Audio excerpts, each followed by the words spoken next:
Pernah kepikiran gak sih apa yang bikin mobil bisa melaju, atau lebih gilanya lagi, roket bisa meluncur keluar angkasa?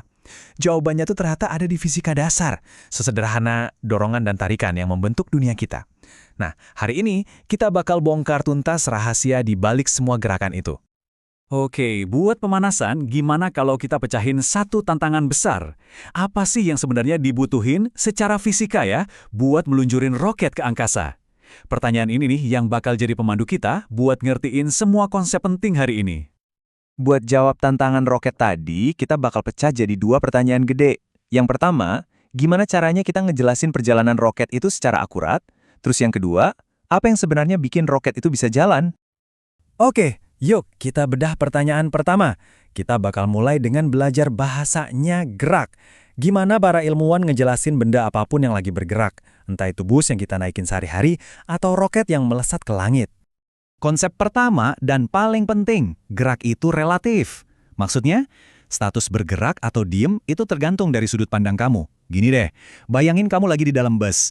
Buat kamu, pohon-pohon di luar tuh kelihatannya lari ke belakang kan? Tapi buat orang yang lagi berdiri di dekat pohon itu, ya kamu dan busnya yang gerak. Nah, itulah inti dari gerak relatif. Selanjutnya, ada perbedaan penting nih antara jarak dan perpindahan.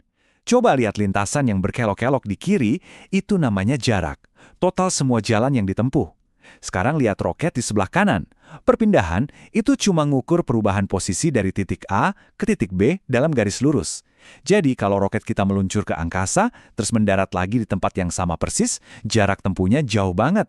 Tapi perpindahannya, nol. Ini juga beda tipis tapi krusial. Kelajuan versus kecepatan. Kelajuan itu angka di speedometer mobil kamu. Cuma nunjukin seberapa kencang kamu jalan. Tapi kecepatan itu nambahin info arah.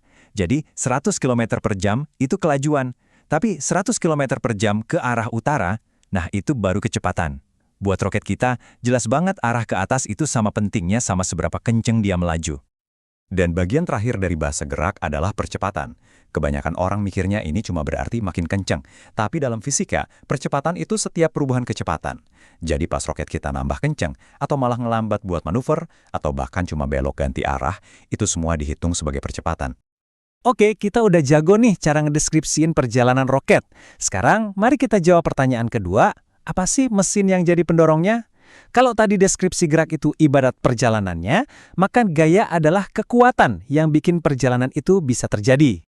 Konsepnya sebenarnya simpel banget. Gaya itu adalah kenapanya di balik semua gerakan. Setiap kali ada benda mulai gerak, berhenti, atau belok, kamu bisa pastiin ada gaya yang lagi bekerja di sana. Entah itu dorongan atau tarikan, gaya itulah penyebabnya. Dan gaya tuh ada di mana-mana loh. Ada gravitasi yang narik apel jatuh dan nahan kita tetap nempel di bumi. Ada gesekan yang bikin ban mobil bisa nyengkram aspal.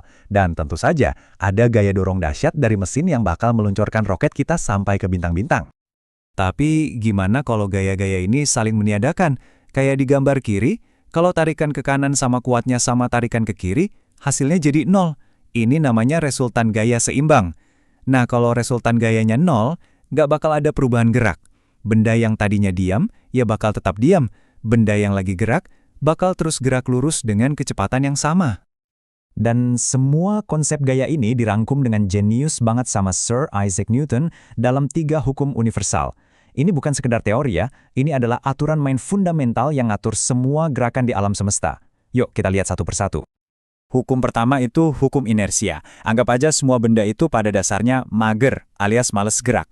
Mereka bakal terus ngelakuin apa yang lagi mereka lakuin. Kalau sebuah benda lagi diem, dia bakal tetap diem. Kalau lagi gerak, dia bakal terus gerak lurus dengan kecepatan konstan. Kecuali kalau ada gaya dari luar yang maksa dia buat berubah. Hukum kedua ngasih kita rumus saktinya, F sama dengan M dikali A, atau gaya sama dengan massa kali percepatan. Artinya gampang, buat bikin sesuatu gerak lebih cepat, percepatan lebih besar, kamu butuh gaya yang lebih besar. Tapi makin berat benda itu, massa lebih besar, ya makin gede juga gaya yang kamu butuhin. Itulah kenapa dorong mobil butuh tenaga jauh lebih gede daripada dorong sepeda. Dan akhirnya, hukum ketiga. Kalau ada satu hukum yang ngejelasin cara kerja roket kita, ya inilah dia. Hukum ini adalah kunci di balik banyak banget teknologi paling canggih yang pernah kita ciptain. Untuk setiap aksi, ada reaksi yang sama besar dan berlawanan arah. Pernyataan yang kedengarannya simpel, tapi dampaknya luar biasa. Coba kita rasapi dulu sejenak. Dan inilah dia rahasia ilmu roket yang dijelasin sama hukum ketiga. Aksinya adalah roket yang nyemburin gas panas ke bawah dengan kekuatan yang dahsyat banget. Reaksinya, gas panas itu ngedorong roket ke atas dengan kekuatan yang sama persis. Dorongan ke bawah menghasilkan dorongan ke atas. Sesimpel itu, tapi cukup kuat buat ngebawa kita keluar angkasa. Jadi, yuk kita sambungin semua potongan puzzle ini. Kita udah lihat kalau prinsip-prinsip fisika ini bukan cuma teori di buku pelajaran, mereka adalah fondasi nyata dari teknologi yang kita bangun setiap hari. Inilah cetak biru atau blueprint buat gerakan. Rantainya selalu sama. 1. Semua dimulai dengan sebuah gaya, sebuah dorongan atau tarikan. 2. Gaya itu menciptakan percepatan, sesuai hukum kedua Newton. 3. Percepatan itu menghasilkan gerak. Dan 4. Dengan ngerti dan ngendalin rantai ini, kita bisa bangun teknologi yang luar biasa, kayak roket kita. Kita udah lihat gimana aturan-aturan dasar gerak jadi fondasi buat teknologi yang ngubah dunia. Pertanyaan terakhir dari saya buat kalian simpel aja. Sekarang setelah kalian tahu aturan mainnya, kira-kira apa yang bakal kalian bangun?